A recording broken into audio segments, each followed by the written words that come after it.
Hello दोस्तों, आपका स्वागत है हमारे चैनल रणवी 10 पे। आज हम कक्षा 6वीं के इतिहास का पहला चैप्टर का प्रश्न और उत्तर करेंगे। तो चलिए देखते हैं। हमारा पहला क्वेश्चन है, निम्नलिखित का सुमेल करो। तो इसमें हम लोगों को एक दूसरे को मिलाना है कि कौन सा पेयर इसका किसका कौन सा सही उत्तर है। तो चलिए आगे नीचे हम लोग देखते हैं इसका आंसर। तो देखिए, सबसे पहले नर्मदा घाटी। तो नर्मदा घाटी पे जो पहले लोग रहा करते थे, हमारे पूर्वज रहा करते थे, वहीं पे वे शिकार किया करते थे और संग्रहण यानी कि जो जंगल से फल जड़ या फिर किसी भी तरह का कोई खाद्य पदार्थ मिलता था उनको बटोर के संग्रह किया करते थे। फिर मगध पहला बड़ा राज्य हुआ करता था, यानी कि सबसे पहले मगध जो होता था पहला बड़ा राज्य के नाम से जाना जाता है। फिर आता है हमारा गारो की पहाड़ियाँ। यहाँ पे आरंभिक कृषि हुई थी। जो आरंभिक लोग हुआ करते थे, पूर्वज हुआ करते थे हमारे, वो लोग यहीं से सबसे पहले कृषि करना उन लोगों ने शुरुआत की। फिर आता है सिंधु तथा इसकी सहायक नदियाँ। तो यहाँ पे सबसे पहला नगर बसा था। फिर गंगा घाटी, तो लगभग 2500 वर्ष पूर्व के नगर यहीं पे फले फूले थे, उनका उदय हुआ था। जो 2500 वर्ष पूर्व के जो नगर थे उनका उदय यहीं गंगा घाटी के आसपास में हुआ था। तो चलिए अगला क्वेश्चन हम लोग देखते हैं। पांडुलिपियों तथा अभिलेखों में एक प्रमुख अंतर बताओ।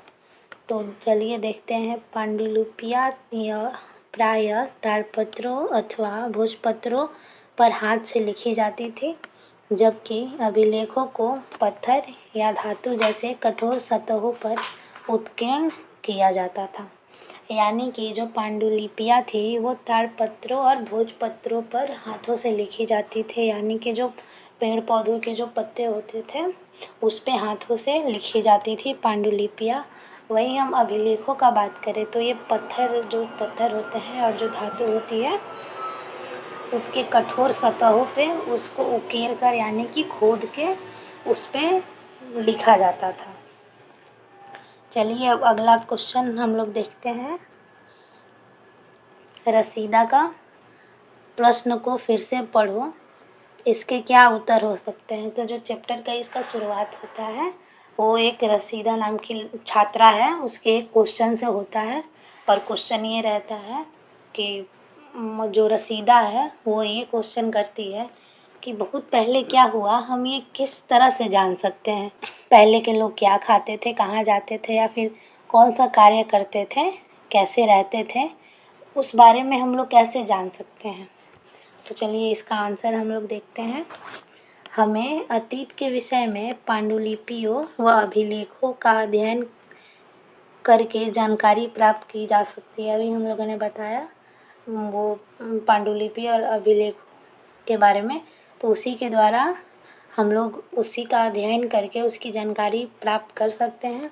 इसके अलावा जो ईंट और पत्थर से बनी इमारतें हैं या उनके अवशेष अभी बचे हुए हैं, चित्रों, मूर्तियों, औजारों, हथियारों, बर्तनों तथा सिक्कों आदि के द्वारा भी हमें जानकारियाँ मिलती है। ये मतलब ये जैसे पहले के लोग रहते थे तो ये अवशेष छोड़ गए हैं। तो जो अवशेष हम लोगों को, पुरातात्विदों को जो अवशेष मिलता है, यानी कि जो इतिहास का पठन मतलब खोज करते हैं कि पहले क्या हुआ, तो उन लोगों को जो चित्र मिलते हैं या मूर्तियाँ मिलती हैं, औजार मिलते हैं, या फिर बहुत ऐसी चीज़ें मिलती है डेली यूज़ की, उसके द्वारा वो पता लगाते हैं, या कुछ लिखा हुआ मिलता है उसके द्वारा वे पता लगाते हैं कि हमारे इतिहास में क्या हुआ था। तो चलिए हम लोग अगला प्रश्न करते हैं। हमारा चौथा प्रश्न है, पुरातात्विदों द्वारा पाई जाने वाले सभी वस्तुओं की एक सूची बनाओ। इसमें से कौन सी वस्तुएं पत्थर की बनी हो सकती हैं। तो इसका आंसर हम लोग देखते हैं। पुरातात्विकों द्वारा पाई जाने वाली वस्तु, यानी पूरा सबसे पहले हम लोग देखेंगे पुरातात्विक होते क्या हैं।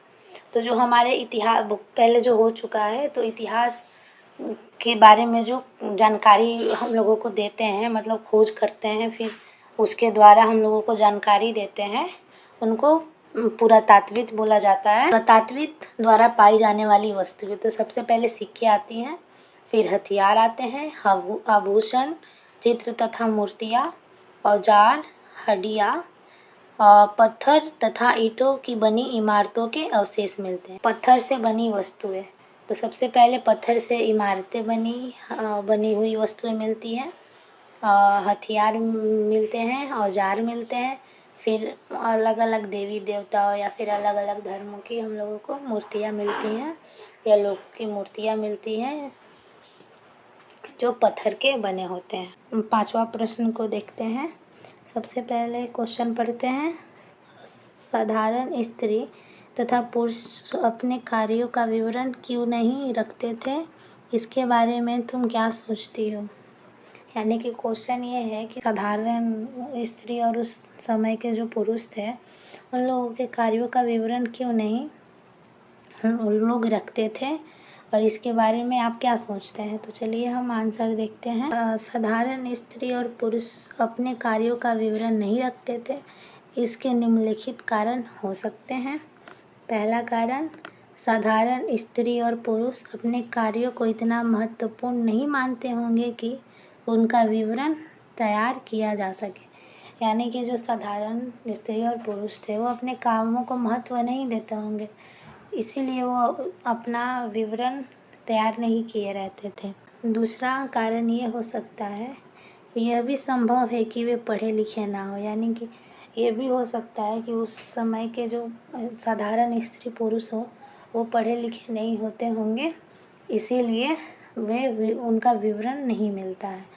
तीसरा, यह भी संभव है कि वे गरीब हो और उत्कीर्ण करवाने का कार्य खर्चीला हो। यानी कि वो कुछ गरीब हो और मतलब लिखावट की वस्तुएं उन लोगों को या फिर लिखवाने के कार्य के लिए एफर्ट नहीं कर सकते हों। छठा सवाल है, कम से कम 2 ऐसी बातों का उल्लेख करो जिनसे तुम्हारे अनुसार राजाओं और किसानों के जीवन में भिन्नता का पता चलता है।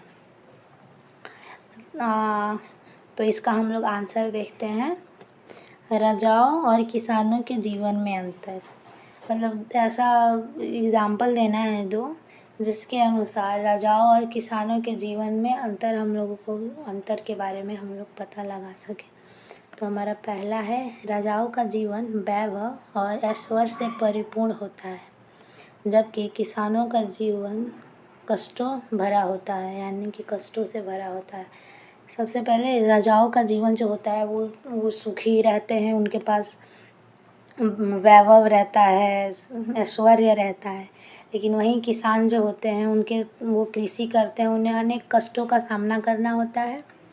दूसरा नंबर, राजा अपनी विजयों का लेखा जोखा रखते हैं। मतलब जो राजा होते हैं, वो मतलब किसी भी क्षेत्र में अगर वो विजय होते हैं लड़ाई में या फिर किसी भी क्षेत्र में, तो उसका लेखा जोखा रखते हैं, यानी कि लिख के रखते हैं।